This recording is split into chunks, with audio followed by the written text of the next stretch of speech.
What's happening, guys? Blacksmith here. Today we're going to be talking about something extremely important in sports betting: narrative. This is something that I speak about a lot. I have seen other handicappers talk about it, but not really how it applies in a way that you can make money from it, which is weird because, in my opinion, this is one of the most important things that you need to be focusing on with big events in sports betting. So if you don't know who I am, if you're new to this channel, I'm Blacksmith. I run a Telegram group called Blacksmith Bets with another handicapper. We've been doing this for just over 2 years now. We run a premium service. It's not cheap, I'm not gonna pretend it is, but it's because we actually publish our results. If you see every Monday in the Telegram group, win, lose or draw, we've published our results for over 18 months now. So since we started the paid service. And we show you exactly what it's like being a professional sports bettor. The stats that we post, the actual profit loss, the ROI, the units bet, the profit, units loss, depending on how things go. That's something that we've been posting for a long time. You can see that record. It's something that almost no handicappers seem to do. Or if they do, the numbers, you can just tell by the math, it don't math. You know, they say you're gonna 100x your money, you know, in a couple of weeks. It's not possible, my friend. It is possible, but it is extremely unlikely. And if you see that from a handicapper trying to sell you something, they are just not to be trusted. Any handicapper, any tips that you follow, they should tell you you might still lose, because that happens sometimes. We've got a very good winning record. We've made an absolute ton of money the last 2 years, but it doesn't mean you're gonna win every week. We have weeks where we lose money. And I never see tipsters talking about this, and it drives me mad because any professional gambler who is a legit professional should tell you this. Anyway, out the way, if you want to join their free Telegram group, we post plays there every day. The link's in my channel bio. So, narrative, what are we going to talk about? Well, when I say narrative, what I'm talking about is the story that the mainstream media are trying to sell you.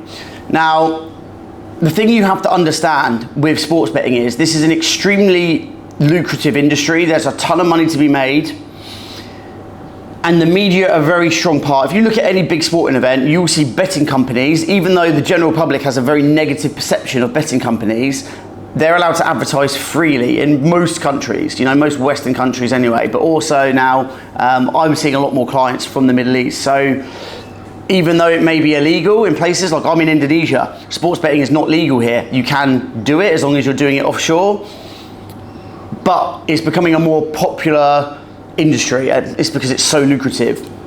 With that comes a lot of other issues, a lot of other issues. Corruption being one, but the biggest one I see is that the media and the bookies work together to make money together. So I'll give you an example. I'll give you a few examples. So what they will often do is they will portray a narrative, a story about why one team is going to lose or why one team you shouldn't bet on them. And it can be very subtle. It could just be like, oh, this team have been really poor recently. And it may be that they're matched up against a team who they always beat, but they'll try and sell you the story that they're going to lose. I recently had one of the biggest cashes in my life, and it was back in Chris Eubank Jr. versus Conor Benn. And now, if you watch the fight, it was a pretty crazy fight, but everything that I said was true in this fight. I locked that bet in, and it's one of the biggest bets I've ever locked in, 7.5 units. That's the most I will ever bet in my bankroll, except for very unusual circumstances. So I only do a bet that large a few times a year. We had majority of bets on Ben, who was an underdog, so we got really good odds for him, yeah? Really nice odds for Conor Benn. And 70%-ish of bets were on him. So if Conor Benn won, the bookies would have to pay out a lot of money. And this was a big fight. There was a lot of media, media attention on it. A lot of people bet it who don't watch boxing. Perfect situation for the bookies because it's easier to manipulate people, and they use the mainstream media to do it. So they push this narrative that Ben was really dangerous, that he's this knockout puncher, that Eubank Jr. wasn't going to be able to handle his power. Now, any boxing fan knows Eubank Jr. is the more technical boxer, probably the better boxer, but he also had other advantages here.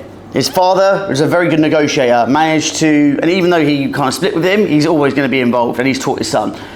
They managed to negotiate the fight at a weight class that was preferable to Eubank Jr. And in close fights, you know, where fighters are of a similar skill level, weight really does matter.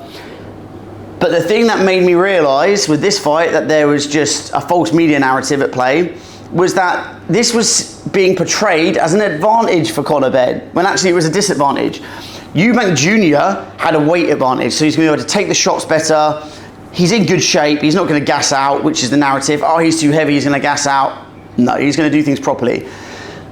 And then even before the fight with the weigh-in, Eubank Jr. didn't cut that last bit of weight, the hardest bit of weight that wrecks your cardio the most, that last, half a pound. He said, no, I'm not going to cut that. I'm going to miss weight and I'm going to take the £500,000 fine, because he's going to make, 8 million or whatever it was from winning the fight. So he'd rather have that advantage. And the media said, he hasn't made weight. This is great for Conor Benn. I said, it's not great for Conor Benn. It's bad for him. He should have made him cut the weight. But Eubank Jr. knew there was the clause in there, so he knew he could get close to the weight, not kill himself, taking that last bit off, and then come in heavier. And sure enough, Benn lands some great punches in the fight, but it doesn't have an effect, because that extra weight makes a difference. It makes you more resilient to taking a punch, and Eubank Jr. was the better fighter and outboxed him. Now, I live in Bali, okay? I moved here 5 months ago, always wanted to move here. It's only through sports betting I've been able to do this. So when this fight was going on, I'd actually not been here very long. And I woke up late because of the time difference. So I woke up as the fight was already starting. And I saw messages from people going, I'm worried. Oh no, Benn's winning.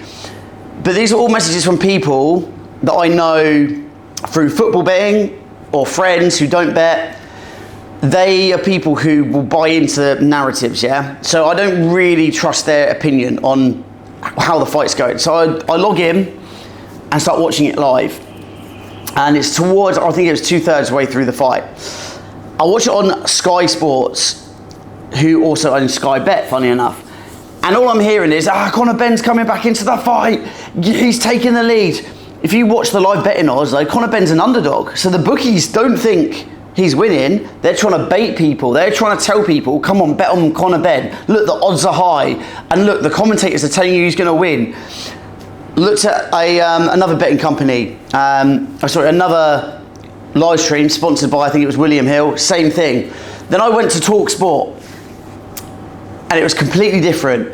They were like, oh yeah, Eubank Jr.'s banked, he's banked the majority of rounds, Conor Benn needs a knockout to win, basically. And then I looked at other live streamers, people who I know understand boxing well, and it was just unanimous. Yeah, Eubank Jr.'s won this. Conor Benn, he needs a finish to win the fight. But right up to the end, you had Sky Sports, who are just trying to bait people to bet the wrong thing. They were the most egregious. Their commentators, I'm telling you right now, there was someone in their ear telling them to say this. They were really trying to sell Conor Benn hard to get more money in on him, because these betting websites make so much money and it's easy to manipulate people. Sure enough, Eubank Jr. wins. But what's interesting is they were trying right to the end of the fight to convince you that what you were seeing was something different, Everyone who knows boxing knows that Benn didn't win the fight, he was behind, but the commentators know the average sports fan doesn't understand boxing very well. So they try and convince you otherwise. It's a super interesting situation, and this happens a lot, and you'll see it in football, you'll see it in NFL, basketball, when a player is not due to start, and I've made this mistake plenty of times, and they'll say, there's no Messi. This is one I made a mistake with not too long ago. No Messi, so Inter Miami's not going to play very well. That's the narrative they're trying to sell. You're going to get into Miami at good odds, and you think the value's there, but it's a false line, it's a false value. Actually, in football, one player being missing, okay, it can affect a team depending on the team, but usually the team is going to play more or less the same, even without a star player. Okay, maybe they're like 5% less efficient, but two teams, the way they match up against each other, doesn't change that much when one player is absent. But they will push that narrative hard. That's why we have a saying in the VIP, if say Messi isn't playing and we bet against Inter Miami like we did the other day, we'll say no Messi, or maybe we want to bet Inter Miami, but the narrative is Messi isn't playing, so we want to back him, but everyone's saying, Inter Miami don't have Messi, don't bet him. We'll say no Messi, no problem, because we know they're trying to sell us a false narrative. And it's extremely common in sports betting. In the UFC, it's very common as well, because they want you to bet the underdogs. when they don't have a chance. They want you to bet favourites when actually it's a bad matchup for them. They're just trying to get you to park your money on the losing side when they have a confident read. The bookies don't always know. They don't always have a confident read on a fight, on a game. But when they do, they're going to try and bait you towards one side, which is the losing side, and they're going to use the media, the commentators. You see this, and I believe a lot of commentators are told are not to necessarily bait everyone, but I think they're told in their earpiece, oh, you know, we know this fighter or this team are getting battered, but try and give balanced commentary. Talk about what the other team are doing well, just to make people think, oh, maybe there is some hope, maybe there could be a comeback, and to get you to bet the wrong thing. This is why you have to stay impartial. This is why you have to take your emotions out of sports betting, and this is how you make money.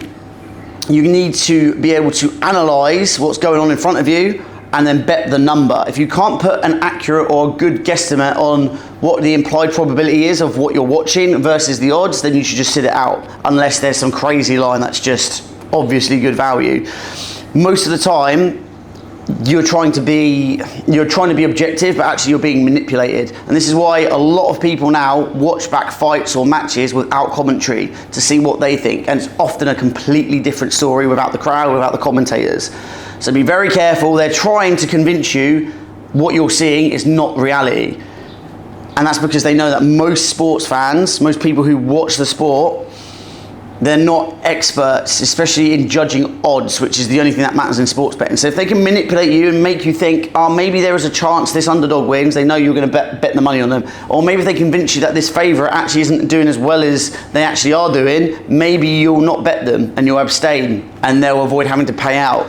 So be very careful. They're trying to manipulate you to think the wrong thing. I talk about this in length in the Telegram group. I leave voice notes, I post videos, we make written posts. So if you want to learn more, join the link, it's in the description. But be very careful, because you're going to see a lot of this now that the regular season started. You're going to see this in NFL a lot as well, which is a sport where key players can make a difference, but it's more about the team as a whole in any team sport.